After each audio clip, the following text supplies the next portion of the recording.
नमस्कार। स्वागत है आपका परत दर परत व्यू चैनल में। मैं हूं आपके साथ इंद्रमोहन शर्मा। विश्लेषण में आज का मुद्दा है सिरसा लोकसभा सीट में इनेलो प्रत्याशी संदीप लोट क्या करेंगे लोटपोट। सिरसा लोकसभा सीट का चुनावी दंगल पूरी तरह से तैयार है। अब सिर्फ उस मैदान में बैटिंग और बॉलिंग होनी है। अब कौन चौका छक्का मारेगा ये तो खैर आने वाला वक्त बताएगा, लेकिन आज हम जिक्र कर रहे हैं एक ऐसे प्रत्याशी की जिसने अपनी सरकारी नौकरी छोड़कर राजनीति में कदम रखा है, और वो है इनेलो प्रत्याशी संदीप लोट वाल्मीकि। आपको बता दें कि सिरसा लोकसभा सीट में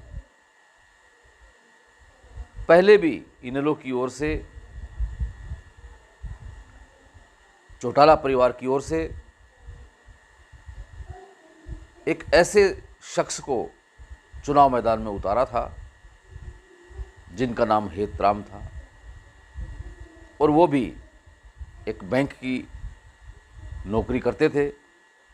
उनको भी नौकरी से इस्तीफ़ा दिलवाया और चुनाव मैदान में उतारा, और वो चुनाव जीत भी गए और वो सांसद भी बने। आज उसी पैटर्न पर इनेलो उम्मीदवार के रूप में संदीप लोट वाल्मीकि सिरसा लोकसभा चुनाव मैदान में उतरे हुए हैं। हालांकि उनके मुकाबले में जेजेपी के प्रत्याशी रमेश खटक हैं, जबकि बीजेपी के प्रत्याशी डॉक्टर अशोक तंवर हैं, और कांग्रेस के प्रत्याशी कुमारी शैलजा और बसपा के प्रत्याशी लीलूराम आसाखेड़ा भी हैं। इनके अलावा कुछ निर्दलीय उम्मीदवार भी हैं, यानी कि कुल मिलाकर के लगभग 19 प्रत्याशी चुनाव मैदान में हैं। लेकिन अब सवाल ये उठता है कि क्या संदीप लोट वाल्मीकि जो इनेलो प्रत्याशी हैं वो कोई इस सियासी अखाड़े में लोटपोट कर पाएंगे, सियासी खेल को खेला कर पाएंगे। हालांकि सुनने में तो यही आ रहा है कि मुख्य मुकाबला कांग्रेस प्रत्याशी और बीजेपी प्रत्याशी के बीच में है, लेकिन अगर कोई इनेलो के प्रत्याशी संदीप लोट वाल्मीकि को महत्व को अगर कोई कम आंक रहा है तो ये शायद उसकी गलती हो सकती है, क्योंकि सिरसा ज़िला और फतेहाबाद ज़िले में इनेलो का अच्छा खासा दबदबा रहा है, और सिरसा ज़िले के एलनाबाद हलके से तो इनेलो विधायक के रूप में खुद अभय सिंह चौटाला हैं। इतना ही नहीं, किसानों के मसले को लेकर उन्होंने किसानों के समर्थन में, उनकी मांगों के समर्थन में इस्तीफ़ा भी दे दिया था, और फिर बाद में उपचुनाव हुआ और उस उपचुनाव को भी लड़ा, और उस उपचुनाव में भी उन्होंने अपनी जीत दर्ज करवाई थी। यानी कि एलनाबाद हलके में पूरी तरह से इनेलो का दबदबा अभी भी माना जा रहा है। और आज उसी एलनाबाद हलके में संदीप लोट वाल्मीकि का काफिला विभिन्न गांवों में गया, जहां उनका भव्य स्वागत भी हुआ। खासतौर से गिगोरानी, गुड़ियाखेड़ा, जमाल, तरकामाली और कुछ अन्य गांवों में भी वो गए, जहां लोगों ने खूब उनको सुना। और जब वहां पर उनकी जनसभाएं हो रही थी तो वहां के कुछ लोगों से भी चर्चा हुई, तो उन्होंने कहा कि इनेलो का गढ़ है एलनाबाद हल्का। हालांकि उस गढ़ को तोड़ने के लिए एक समाज सेवी नए उभरे हैं उस हलके में, जिनका नाम मीनू बेनीवाल है। और मीनू बेनीवाल कभी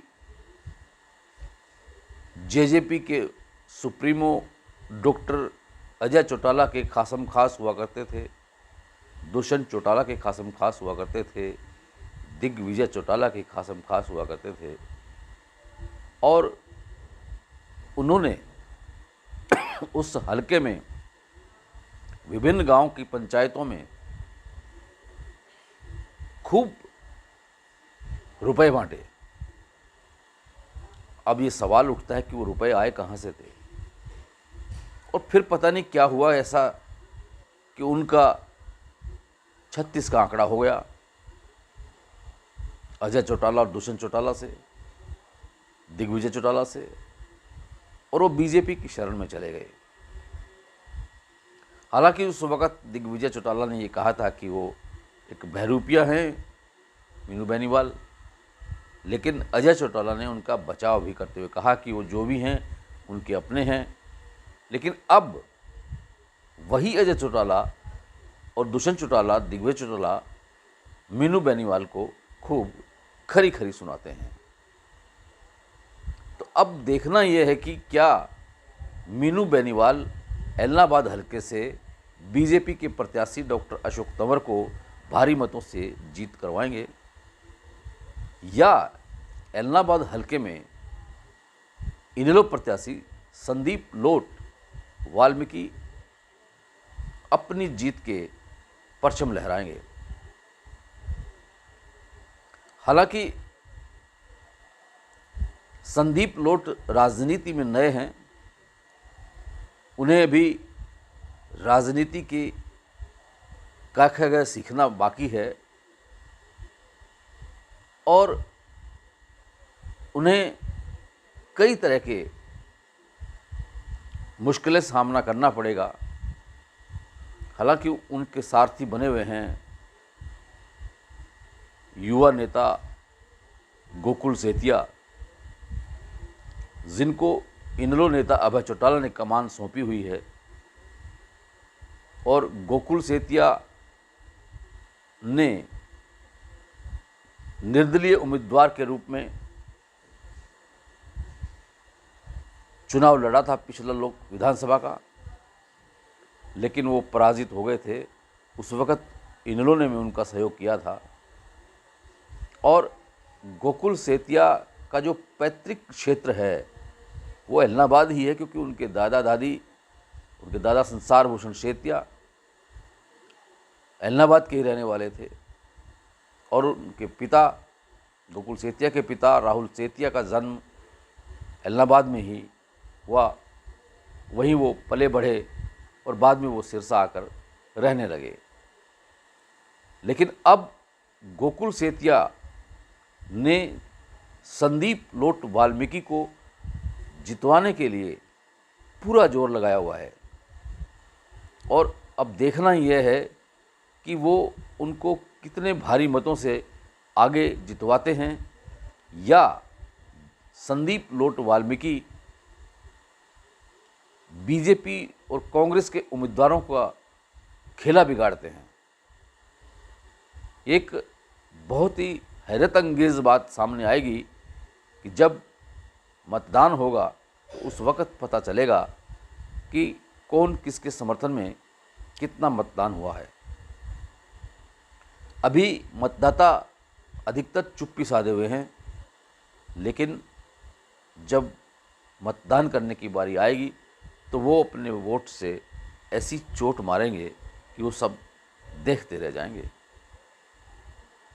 अब देखना यह है कि क्या संदीप लोट वाल्मीकि वाकई में कोई सिरसा लोकसभा क्षेत्र का कोई विकल्प बन सकते हैं या कोई विकल्प तैयार कर सकते हैं, यह आने वाला वक्त ही बताएगा।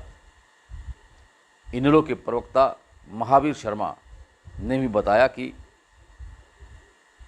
संदीप लोट वाल्मीकि एक मृदभाषी हैं और बहुत ही सरल स्वभाव के हैं, और वो राजनीति के कर्मचारियों की राजनीति के एक बहुत अच्छे सुलझे हुए वक्ता हैं। तो अब ये देखना ये है कि वो अपनी इस उलझन को कैसे दूर करते हैं, कैसे वो इस राजनीतिक अखाड़े में कोई नया करिश्मा दिखाते हैं, या वो कोई चश्मे की ऐसी दूरदृष्टि से देखते हैं कि लगता है कि वो कोई नया करिश्मा कर पाएंगे इस सियासी खेला में। विश्लेषण कार्यक्रम में आज इतना ही। कल फिर किसी नए मुद्दे के साथ आपसे रूबरू होंगे। तब तक के लिए इंद्रमोहन शर्मा को इजाज़त दीजिए। और ये चैनल अगर आपको अभी तक आपने सब्सक्राइब नहीं किया है परत दर परत को, तो कर लीजिए। बेल आइकन के बटन को ऑल करके क्लिक कर लीजिए, ताकि जब भी हम कोई किसी भी मुद्दे पर विश्लेषण करें तो YouTube पर आपको उसको मिल जाए और आप उसे देख सकें। ये वीडियो अगर आपको पसंद आया हो तो आप उसे पसंद करके लाइक कीजिए। अपने मित्रों को, दोस्तों को आपका बहुत बहुत धन्यवाद, बहुत बहुत शुक्रिया।